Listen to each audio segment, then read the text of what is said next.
सर्वानंद एक MIT graduate के पास बड़े सपने थे और उसे लगता था कि कुछ एक्स्ट्रा ऑर्डिनरी करने के लिए थोड़ी सी पागलपन तो जरूरी होती है। वो डेस्पेरेटली अपने हाइड्रोफ्यूल प्रोजेक्ट के लिए फंडिंग ढूंढ रहा था, जहां वो पानी से फ्यूल बनाना चाहता था। उसका मानना था कि अगर उसका एक्सपेरिमेंट सक्सेसफुल हो गया तो वह देश के कार्बन एमिशन को काफी कम कर सकता है। सर्वानंद हार्डशिप से नहीं डरता था और वह हार्ड वर्क करने के लिए भी तैयार था, लेकिन प्रॉब्लम यह थी कि करप्शन इतना ज्यादा था कि दिन रात मेहनत करने के बाद भी उसको अपने प्रोजेक्ट के लिए ग्रीन लाइट नहीं मिल रही। इंडस्ट्री सेक्रेटरी मयप्पन ने प्रोजेक्ट स्टार्ट करने के लिए 50 लाख रुपए की डिमांड की और सर्वानंद ने उसे समझाने की कोशिश की कि उसके पास इतने पैसे नहीं हैं। सर्वानंद ने कुट्टी नाम के एक गुंडे से लोन लिया, ये सोच के कि जब उसका प्रोजेक्ट स्टार्ट हो जाएगा तो वह अपना उधार चुका देगा। कुट्टी एक local jewellery shop owner Dharmesh के साथ काफी क्लोज काम करता था। वह ज्वेलरी शॉप सिर्फ एक फ्रंट थी कई इलीगल बिजनेसेस के लिए जो धर्मेश चलाता था। धर्मेश को सर्वानंद की कुच्ची से लिए लोन के बारे में पता था,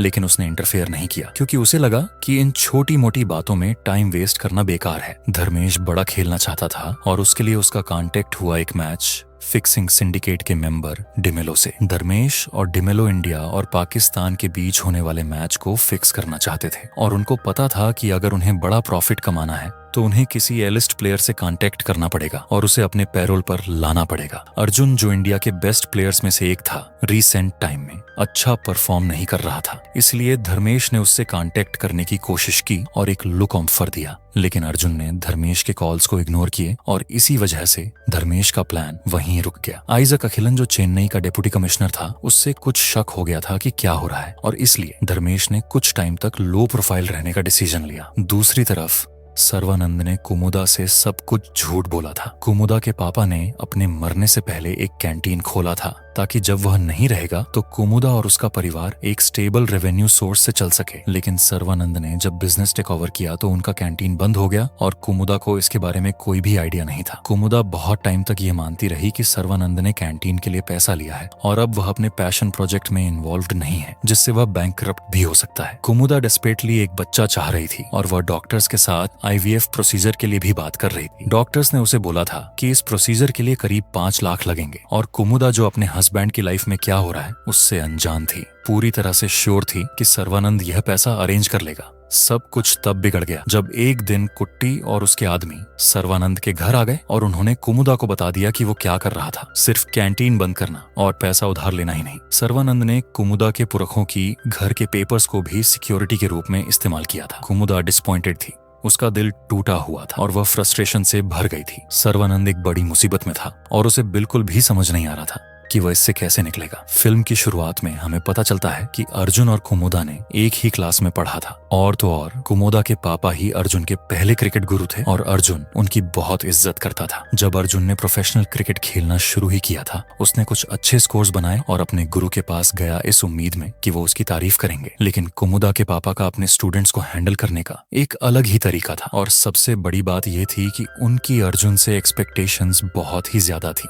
कुमुदा के पापा को लगता था कि अर्जुन ग्रेटनेस के लिए ही बना है क्योंकि उसमें क्रिकेट के लिए सच्चा जुनून था। इसलिए एप्रिसिएशन देने की बजाय कुमुदा के पापा ने अर्जुन को उसकी कमजोरियां गिना दी, जो एक सक्सेसफुल क्रिकेटर को बिल्कुल भी पसंद नहीं आया। उस दिन के बाद अर्जुन ने कभी अपने कोच से बात नहीं की, लेकिन किस्मत का खेल देखो, सालों बाद कुमुदा उसी स्कूल में पढ़ाने लगी जहां अर्जुन का बेटा आदित्य पढ़ता था। कुमुदा आदित्य से अपने बच्चे की तरह प्यार करती थी और एक बात तो वह अर्जुन के घर भी गई आदित्य का बर्थडे सेलिब्रेट करने के लिए। कुमुदा अर्जुन की सबसे बड़ी फैन थी और कई बार सर्वानंद को उससे थोड़ा जेलसी भी फील होता था। वैसे भी सर्वानंद कभी समझ ही नहीं पाया कि लोग क्रिकेट के पीछे इतने पागल क्यों होते हैं। उसका मानना था कि वही पैसा अगर फिलथेरेपी या देश के डेवलपमेंट पे लगता तो ज्यादा बेहतर होता। बिल्कुल सर्वानंद की तरह ही अर्जुन भी अपने करियर की एक रफ पैच से गुजर रहा था। अर्जुन रन्स नहीं बना पा रहा था और करंट इंडियन टीम के कैप्टन को नहीं लगता था कि अर्जुन को टीम में होना चाहिए। काफी ड्रामा और मशक्कत करने के बाद अर्जुन को एक लास्ट चांस मिला पाकिस्तान के खिलाफ अपने देश को रिप्रेजेंट करने का अपने होम ग्राउंड चीपक स्टेडियम में, और उसे पता था कि यह उसके लिए एक डू और डाई सिचुएशन है। इंडिया और पाकिस्तान के बीच टेस्ट मैच शुरू हुआ, लेकिन पहला दिन अर्जुन के लिए वैसे नहीं गया जैसे उसने सोचा था। अर्जुन का मूड ऑलरेडी खराब था और उसी वक्त आदित्य आया और जिद करने लगा कि उसे मैच स्टेडियम में ही देखना है। अर्जुन अर्जुन गुस्सा हो गया और उसने अपने बेटे को थप्पड़ मार दिया। आदित्य उस दिन घर नहीं आया और किस्मत से कुमुदा उससे मिल गई और उसे अपने घर ले आई। सर्वानंद को गुंडे उठा ले गए थे और कुमुदा भी उससे खफा थी। वो जब घर वापस आया तब उस प्रोजेक्ट के शुरू होने को लेकर उसकी सारी उम्मीदें टूट चुकी थी और जब उसने आदित्य को अपने घर में देखा तो उसकी बुरी सोच उसकी समझ पर भारी पड़ गई। सर्वानंद जानता था कि वह इस सिचुएशन का फायदा उठा सकता है। उसने अर्जुन को कॉल किया और बिना अपनी आइडेंटिटी बताए उससे बोला कि आदित्य उसकी कस्टडी में है। सर्वानंद को पता था कि धर्मेश ने अर्जुन से कांटेक्ट करने की कोशिश की थी, लेकिन अर्जुन ने उसके कॉल्स उठाए ही नहीं थे। सर्वानंद ने धर्मेश को बोला कि अर्जुन अब वो सब कुछ करेगा जो वो लोग चाहते थे, बस उसे अपनी प्रॉपर्टी के पेपर्स वापस मिल जाए और उसके डिमांड की गई रकम भी। धर्मेश सर्वानंद की बात मान गया और अर्जुन ने भी डिसाइड किया कि वह वही करेगा जो उसे बोला जा रहा था। सब कुछ सर्वानंद के प्लान के मुताबिक चल रहा था, लेकिन टेस्ट मैच के आखिरी दिन अर्जुन ने डिसाइड किया कि वो सर्वानंद की बातों को नहीं मानेगा। अर्जुन जानता था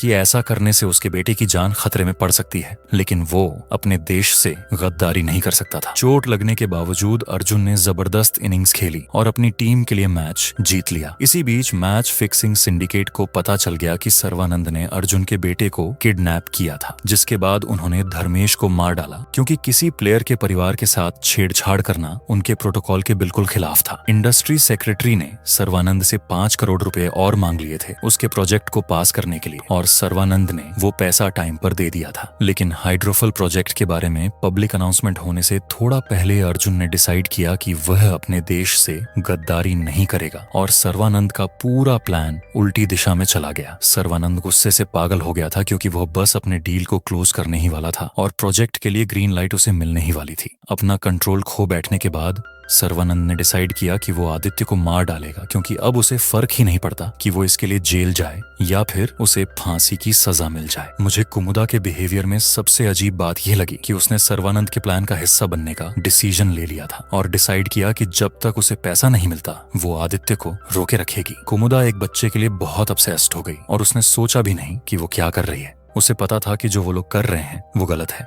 फिर भी वो प्लान में शामिल हो गए। तो बेसिकली पति पत्नी दोनों ही अपनी लाइफ में कुछ ना कुछ चीजों को लेकर ऑब्सेस थे और दोनों ही इस ऑब्सेशन के लिए सब कुछ दांव पर लगाने को तैयार थे। शायद बेकस का इंटेंशन ही था उन लोगों के बीच एक कोल्ड रिलेशनशिप दिखाना, लेकिन मुझे कभी भी नहीं लगा कि कुमुदा और सर्वानंद एक दूसरे से प्यार करते थे। ऐसा लगा जैसे दोनों ने सिर्फ एक कॉम्प्रोमाइज किया था और हाँ, दोनों एक दूसरे के साथ बस अच्छे इंसान की तरह पेश आते थे, लेकिन उन दोनों के बीच कोई प्यार था ही नहीं। कुमुदा तब टोटली फ्लिप हो गई जब सरवान ने डिसाइड किया कि वह आदित्य को थोड़ा और टाइम के लिए अपने पास रखेगा क्योंकि उसे उसके बाप के जरिए और भी ज्यादा पैसे बेचने थे। कुमुदा एक ऑनेस्ट क्रिमिनल थी, उसे सिर्फ अपने IVF ट्रीटमेंट के लिए पैसा चाहिए था, लेकिन सर्वानंद को और ज्यादा चाहिए था। उसके सपने बड़े थे और उन्हें पूरा करने के लिए वह किसी भी हद तक जाने को तैयार था। साथ ही सर्वानंद के अंदर एक तरह का रीजन मैन भी था। वो इंसानियत के भले के लिए कुछ अच्छा करने की कोशिश कर रहा था, फिर भी कोई उसका सपोर्ट नहीं कर रहा था। दूसरी तरफ अर्जुन जैसे लोग सिर्फ एक गेम खेलने के लिए इतना प्यार और इज्जत पा रहे थे। लोग अर्जुन को हीरो मानते,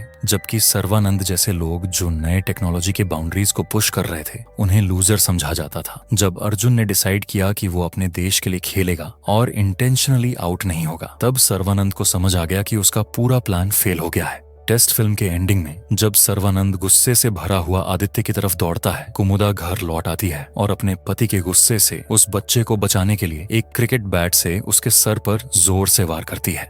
वही क्रिकेट जिससे सर्वानंद अपनी जिंदगी में सबसे ज्यादा नफरत करता था, उसी चीज ने आखिरकार उसका काम तमाम कर दिया। सर्वानंद जमीन पर गिर गया और उसके सर से खून बहना शुरू हो गया। फिल्म एक एम्बिगियस नोट पर खत्म होती है, जहां हमें यह एग्जैक्टली नहीं पता चलता कि सर्वानंद सच में मर गया या फिर वो जिंदा बचा था। लेकिन फिल्म के एंडिंग में दिखाया गया कि सर्वानंद का प्रोजेक्ट फाइनली सरकार ने अप्रूव कर दिया था, जो इस बात की तरफ इशारा करता है कि उसे उसका डिजर्व क्रेडिट मिल गया। लेकिन क्योंकि उसकी या उसकी फैमिली के खिलाफ हमें कभी भी कोई ऑफिशियल इन्वेस्टिगेशन नहीं दिखाई गई, तो यह थ्योरी लगाई जा सकती है कि शायद अर्जुन ने पुलिस को कुमुदा और सर्वानंद का नाम नहीं बताया। हो सकता है अपनी चाइल्डहुड फ्रेंड को प्रोटेक्ट करने के लिए, और ऊपर से अर्जुन शायद जानता था कि कुमुदा जो उसके बेटे की फेवरेट टीचर थी उसने ही आदित्य की जान बचाई थी, उसने उसे खाना भी खिलाया था। तो अर्जुन के पास और भी ज्यादा रीजंस थे कि वो कुमुदा की आइडेंटिटी को प्रोटेक्ट करे, ताकि उसका पति जो उसके जीवन में मुसीबत बन गया था, उसकी वजह से कुमुदा को और कोई नुकसान ना हो। अगर सर्वानंद मर गया है तो हमें उसके वापस आने की टेंशन नहीं लेनी चाहिए, लेकिन अगर वह जिंदा बचा तो वह जरूर अर्जुन से बदला लेने की कोशिश करेगा, और यह चीज टेस्ट के सीक्वल में शायद एक्सप्लोर की जा सकती है। इस वीडियो को देखने के लिए शुक्रिया। टेस्ट देखने का आपके एक्सपीरियंस के बारे में कमेंट सेक्शन में जरूर शेयर करें। सिनेमा सीरीज के वीकली डोज के लिए लाइक बटन दबाएं और हमारे चैनल को सब्सक्राइब करें। अगले वीडियो में मिलते हैं, तब तक के लिए धन्यवाद।